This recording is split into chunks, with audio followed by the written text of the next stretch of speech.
쓸모아 2020년 도쿄올림픽을 앞두고 한국이 문제 제기한 후쿠시마 방사능 오염에 대한 우리의 목소리가 커지자 일본 정부가 어이없는 주장을 하고 나섰습니다. 도쿄가 서울보다 오히려 방사능 수치가 낮고 후쿠시마도 서울과 크게 다르지 않다고 주장한 것입니다.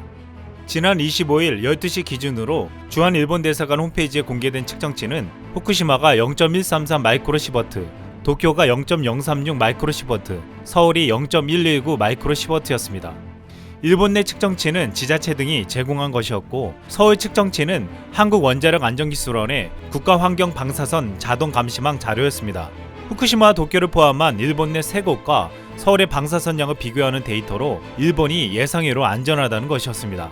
고노다로는 지난 24일 자신의 트위터에 이 수치를 한국에서 일본의 방사선량에 대한 관심이 높아지고 있는 것에 대한 대응이라고 하면서 자신이 외무상으로 있을 때 지시한 것이라고 했습니다.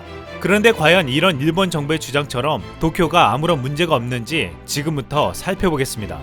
지금 일본이 주장하는 방사능 수치는 공기 등 공간에서 측정하는 공간 선량률이었습니다.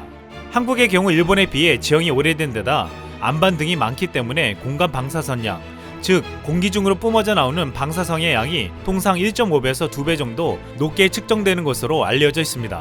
많은 전문가들은 방사능 위험도를 제대로 측정하려면 공간 선량률이 아니라 해당 지역 토양의 방사성 오염 측정치 등 다른 지표를 공개해야 한다고 했습니다. 방사성 물질에 의해 인체나 물체 표면이 오염되는 이른바 방사성 표면 오염을 측정하기 위해서 표면 방사 선량률도 검사해야 한다는 것입니다. 일반적으로 측정되는 공간 선량률은 대지 등의 자연 방사선에 의한 것이지만 방사선은 건물의 벽이나 바닥, 천장에 존재하는 천연 방사성 물질로부터도 나오고 있습니다. 원전 설계 전문가인 이정윤 원자력 안전과 미래 대표는 공간 선량보다 표면 선량이야말로 보수적인 측정 방법이라며 사람이 방사능 물질에 어느 정도까지 접근하면 피폭 당하는지를 아는 것이 중요하다고 밝혔습니다. 일본 시민단체 모두의 데이터 사이트는 후쿠시마 현을 비롯한 인근 현들의 토양에는 세슘 등 방사능 물질이 발견됐다고 했습니다. 도쿄도 내 한 지역 토양은 최대 킬로그램당 1663 베크럴의 세슘이 검출되기도 했습니다. 게다가 충격적인 것은 토양 외에도 물이 위험하다고 했습니다. 아시아 공동행동 일본 연락회의 수도권 사무차장을 맡고 있는 사코다 히데후미는 도쿄의 수돗물에서 방사성 물질이 검출됐다고 폭로했습니다.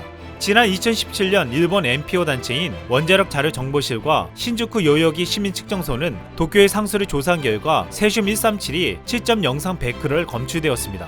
일본 정부도 후쿠시마 원전 사고 직후 도쿄 인근에 있는 한 정수장에서 기준치 이상의 방사성 물질이 측정됐다고 밝힌 바 있습니다. 일본 정부의 주장처럼 도쿄는 안전하지 않았습니다.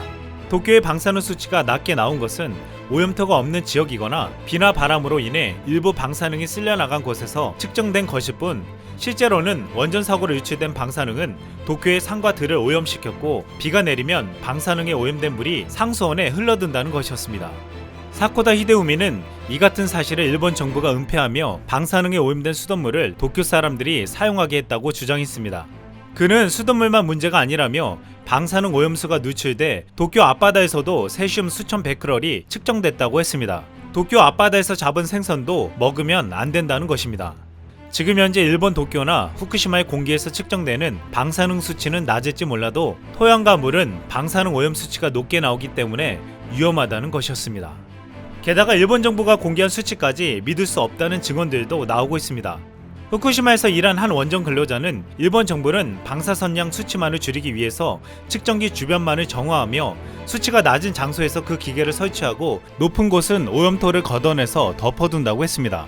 그는 하늘에서 떨어지는 방사능 오염물질은 땅으로 쌓이게 되는데 아무리 땅을 긁어내는 과정을 거쳐도 일주일이면 방사능 수치는 원래대로 다시 높아졌다고 전한 바 있습니다. 일본의 이 같은 어이없는 주장에 26일 한국의 여당이 방사능에 대한 위험성을 알리는 본격적인 행동에 나섰습니다. 더불어민주당 일본경제침략대책특별위원회는 26일 일본의 후쿠시마 원전 사고로 인한 방사능 오염 지도를 제작해 공개한 것입니다. 이것은 원전 사고 이후 방사능 오염 정도를 측정하는 일본 시민단체 모두의 데이터에서 공개한 자료를 갖고 제작한 지도라고 밝혔습니다. 지도 안에는 2020년 도쿄올림픽이 펼쳐지는 미야기 스타디움과 후쿠시마 아즈마 스타디움 등이 포함되었습니다. 일본은 지금 방사능 측정량이 도쿄와 서울이 같다고 황당한 주장을 하고 있지만 도쿄의 토양과 물을 측정해보면 그토록 뻔뻔하게 말하지 못할 것입니다. 이상 쓸멍이었습니다.